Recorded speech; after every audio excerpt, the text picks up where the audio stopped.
get to heaven, what a day of rejoicing that will be. Then you can do it. This is a nice turnaround. When we all see Jesus, we will sing and shout the victory. 1, 4 major 7 over 5, back to 1. When we all get to heaven, just basic passing chords, but it adds movement to the song. Oh, get to heaven, what a day. Back to your 1. Now we're going to a 2 dominant 7, but I alter. I mean, you can play it different ways, but the way I played it, right there. So when we all get to heaven, what a day of rejoicing. My bad, I did the wrong chord. It would be that. So I'm keeping the C in the bass, but the C is actually the dominant 7 of this chord that I'm playing, the D dominant 7.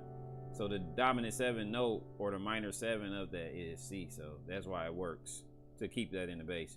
When we all get to heaven, what a day of rejoicing that will be. Now 2 dominant 7 usually takes you to 5. It still is in this case, but I'm just playing it as a drop 2. So G over B. And I'm throwing this 9 in there. You don't have to throw that in there, but it adds color. Different. See, I like to play chords full. I'm just going to point out the D minor right here, and then you got A minor in this hand. So that's a poly chord. It's 2 chords. But the chord will be a D minor 9.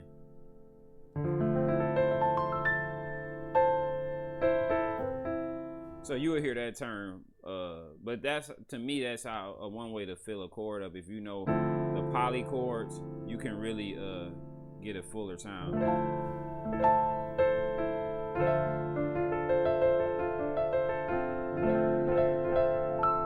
But like that. So let's get back. When we all get to heaven, what a day of rejoicing there will be. Now right here is when it gets a little crazier. So basic 2-5-1, or I should say 7-3-6, but 2-5-1 movements.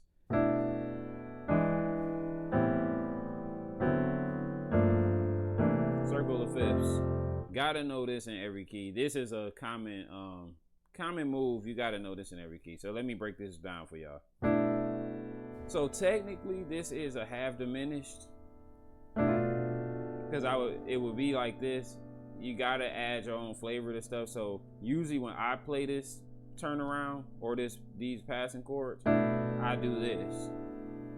So instead of playing this F, I just play this, because it'll make sense when I show you the next chord. I like to find patterns that's easier to move with. So if I'm playing left hand bass, I'm moving one note in my right hand.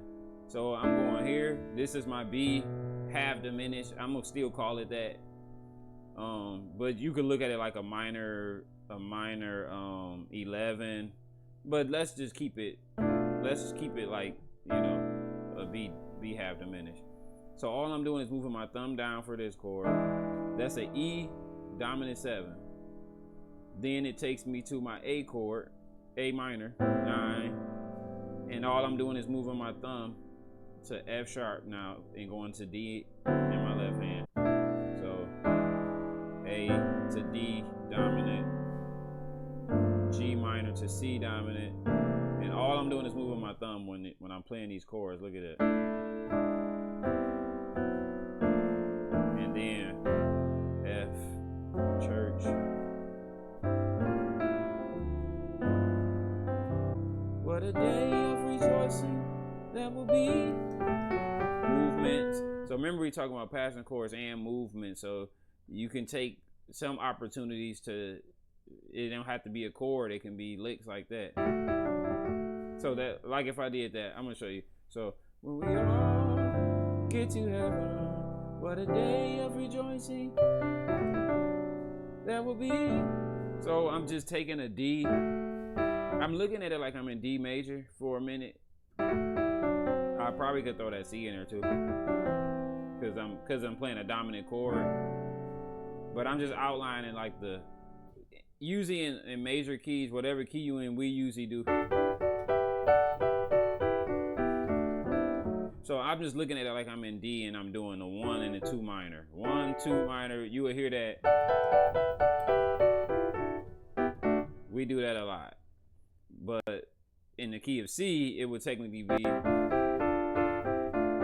But when you altering notes and throwing in chromatic chords, you have, it opens you up to different colors. And that's what, like I always say, it wakes a song up.